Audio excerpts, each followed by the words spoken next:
Memorial Day. The letter. Today I will reflect on the day after. Yesterday you were honored. They said you were the real hero. Everyone agreed. There were parades with all the trimmings. Red, white, and blue carried the day. People waved their arms and smiled at the crowds as the float slowly moved towards its destination. Let us not forget the hot dogs, music, dancing, the joy. To my brothers in arms, still feels like yesterday. Still ask myself, why must I be reminded of your death each year? Isn't it time for some of us to let go? I still feel the weight carried away that day. Your last smile, last wave goodbye. I only speak for myself. I was not part of any of the festivities. I was sleeping or hiding. Nothing new. The basement has been my refuge when the weight gets too heavy. I retreated. And there I lay, listening to Santana, with the CD player turned down low. Only a lonely candle illuminates the space. You would have loved the oldies. Music helped make me whole. 60s was something. There was a time of much turmoil. And your death. A single teardrop rolled down my cheek. We went to war, and you died. If you cared. We were young lions when we arrived, full of life, ready to do our duty. If you died, so be it. We shared the burden together, following footsteps. Like their fathers in World War II, men were men.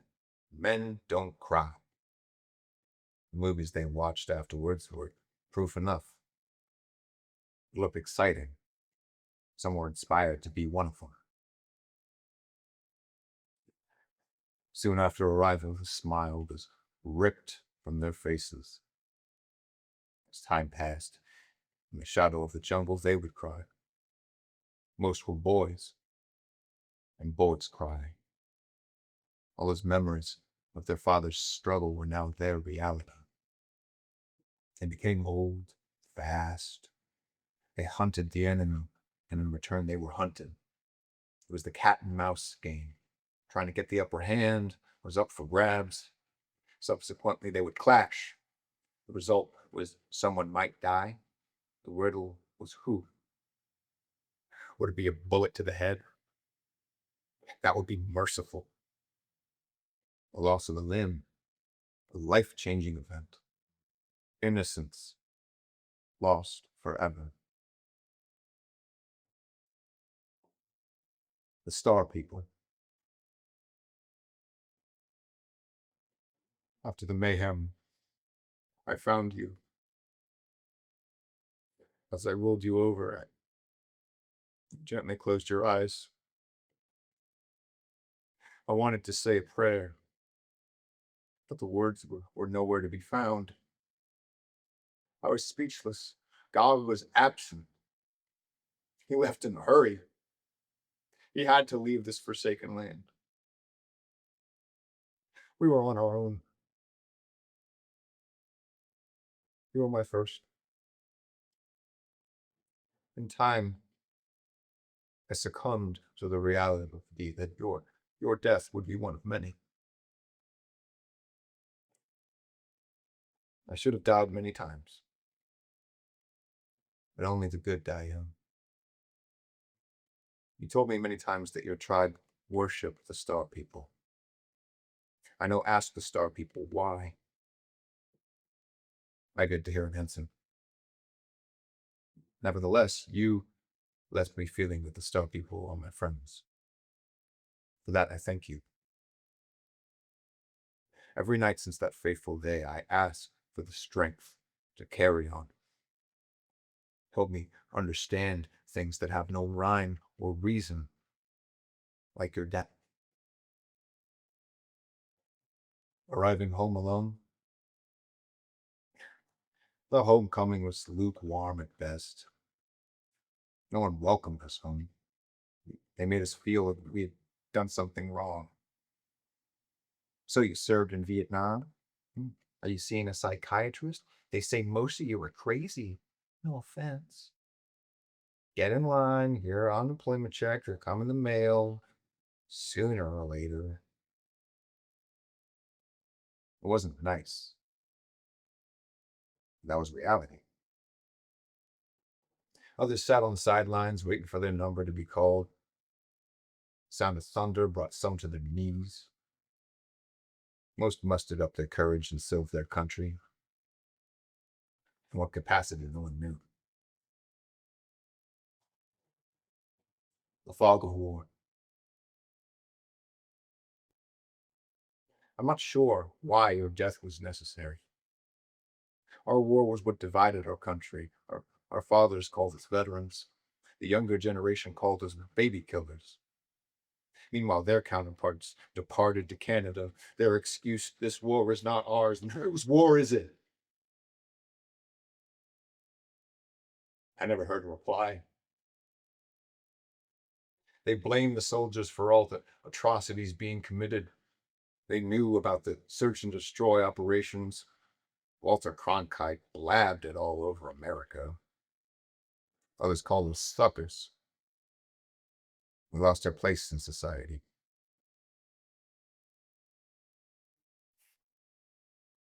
God forgive them for their ignorance. They didn't understand. Our generation was brought up differently. God, duty, country, real Americans to the end. Most did not graduate from high school, no job to come back to. Others were orphans, no home to come back to. We only knew our country called. We were honored to answer. We were naive enough to not know any better. No questions asked.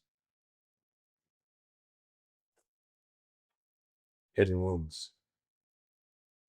Those who returned standing were saddled with grief and guilt, survivor guilt. The war followed us like an unwanted adversary. We mastered feelings. Some took their own lives. They left the rest of us to ponder our next move. Others found tranquility in rock and roll, drugs, free love, trying to deny the truth that haunted their soul, the fear they harbored. More importantly, his sins exposed. Some brothers still live in their parents' basement. Others said no more as they rotted away in some insane asylum, over-medicated. Some became public servants. They were able to leave the past where it belongs. They were there just stronger than the rest of us. Nothing to lose. Using the hard stuff to deal with reality. Heroin. I witnessed many brothers that fell into that abyss. They had no chance of recovery. Lost with no compass. Like them, I was just existing. I was back in fighting for my existence all over again. The hourglass seemed to be filled on both sides as we struggled to be free of our shackles and chains. In all the chaos, I was trying to forget you and the promises we made. I was in the dark, only a spark shone upon me. I disrespected your memory. My bad. Utopia. Many vets ventured back into a world of tragedy, a world like the one left behind. No rules needed. Everyone was strapped, carrying a gun, with eyes flashing tombstones. Heroin once gave us rainbows, and a place next to Nirvana could escape all the bad feelings and the sorrow we carried around like an albatross.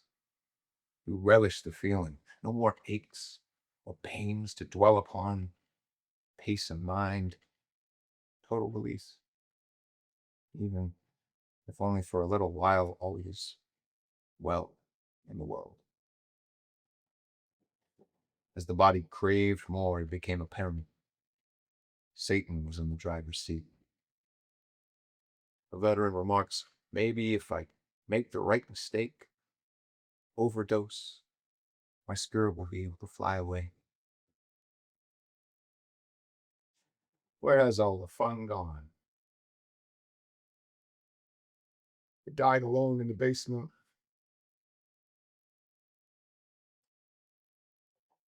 adjusting to find America. A young lion was assassinated, JFK. When some returned from the war, the cub, RFK, was taken from us. A king, MLK, arose and with a boldness never seen in America, he followed teachings of Gandhi. Peaceful protest, something all humans should emulate.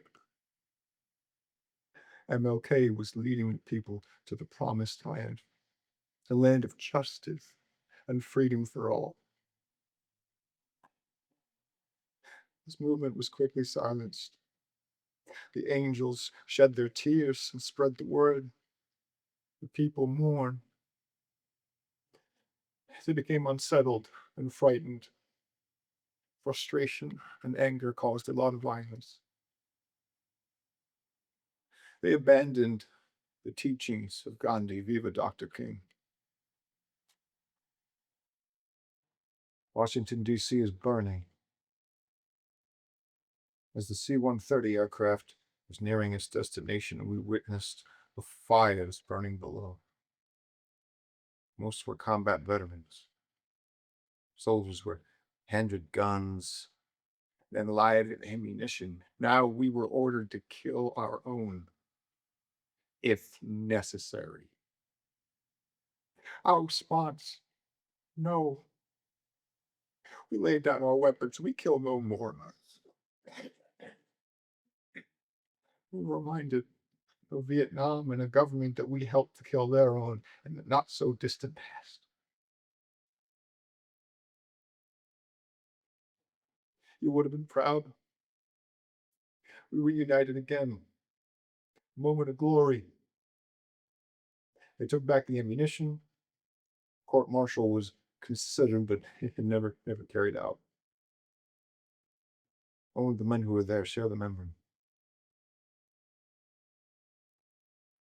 Time moves on. No one knew what to do with these battered soldiers. They were a different type of soldier. Once killers. Now,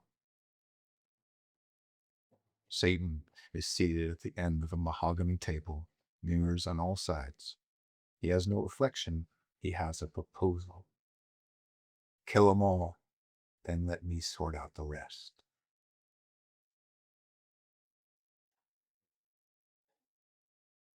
The wall. I almost forgot the most important event that changed the perception of the Vietnam veteran. In the 70s, some Americans were taken hostage.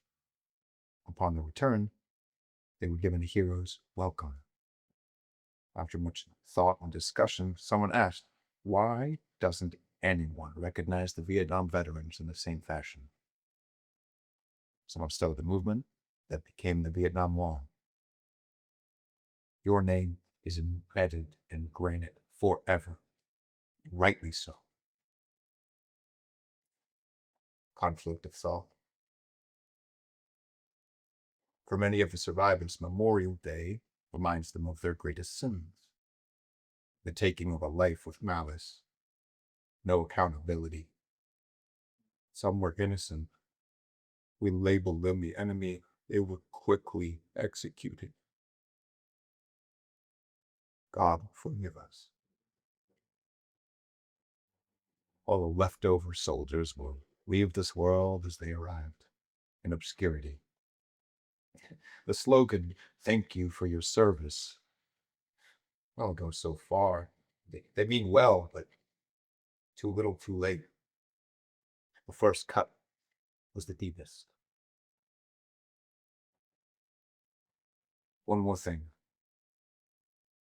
I close by saying, when I die and I stand in front of those pearly gates, I hope to hear St. Peter in a thunderous voice yell, "Welcome home, my son. You have done your time in hell."